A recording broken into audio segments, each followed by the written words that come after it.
Good afternoon, church. Welcome to my house. I'm at home, like all of us, with Governor Wolf's stay-at-home order. And I want to share with you something that God has offered me as a lesson many times, but I am learning yet again. And hopefully you're a faster learner than I am.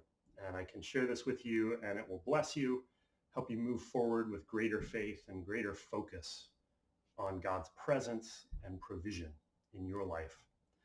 And it comes from Exodus chapter 13 and 14. And it's the moment where Israel finds themselves on the edge of the Red Sea, having been led there by God's presence in a visible pillar of cloud, a visible pillar of fire. It's cloud by day, fire by night. And they've arrived at the edge of the Red Sea, following God's leading. And someone spots at the other horizon, 180 degrees away, a pillar of dust that's beginning to grow. And that pillar of dust soon becomes dust and the sound of hooves and the familiar sound of Egyptian chariots. In that moment, Israel, the masses cry out to Moses and say, "What have you done? Why have you led us here? Why have you taken us from Egypt? We're going to die." And Moses cries out to the Lord, and the Lord, after a very interesting exchange, I encourage you to go read it in Exodus chapter 14, the Lord moves the pillar of cloud behind Israel, in between Israel and the advancing Egyptian armies. And as God does that, he begins to make a way where there was no way. He sends a mighty wind that parts the waters of the Red Sea and provides a land bridge for his people Israel to walk across. God promises Moses, he says, "I will lead you across on dry land. Egypt's armies will follow you, but they will be drowned in the waters." And what I would love to learn myself, would love for you to learn in this moment, is that we have a choice in every moment, in the most terrifying moments, in the most anxious moments. We have a choice of where we place our attention.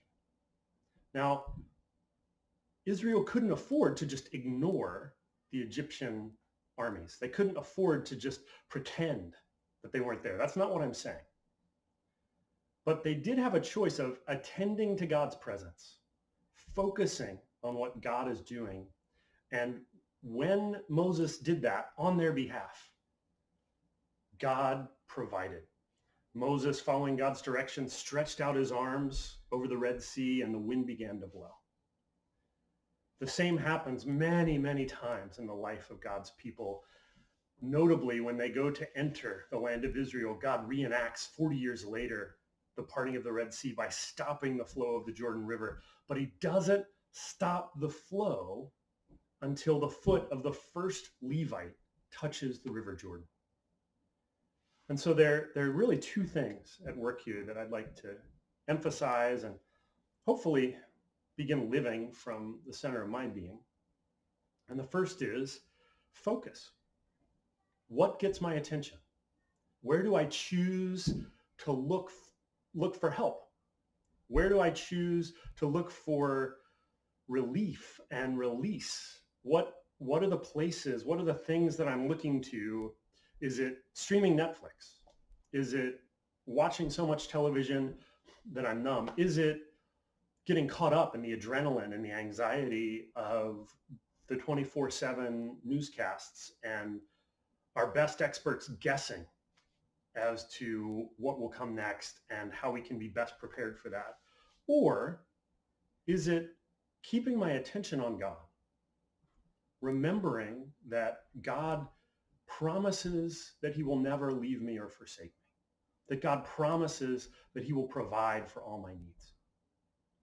There's a song that I really wanted to play for you, but I don't know how to do that in this video. And so I'll just apologize. I'm going to sing a refrain of it. I encourage you to look it up and hear the much more excellent version. But I'd like to share just a little bit of that with you right now. This song is called "God, I Look to You." It's written by a woman named Jen Johnson. And it goes like this. God, I look to you. I won't be overwhelmed. Give me vision to see things like you do. God, I look to you. You're where my help comes from. Give me wisdom. You know just what to do. And I will love you, Lord, my strength. And I will love you, Lord, my shield.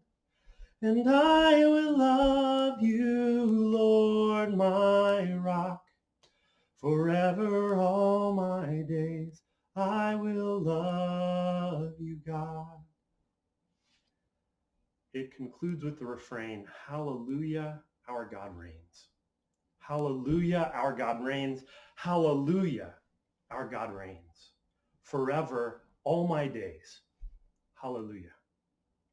And so I hope that in this moment of unknowns, in this moment of potential high anxiety, that you are able to look to God with me and know that he is our strength, he is our shield, he is our rock, and that if we trust in him, he will not fail us. God bless you. Have a great day.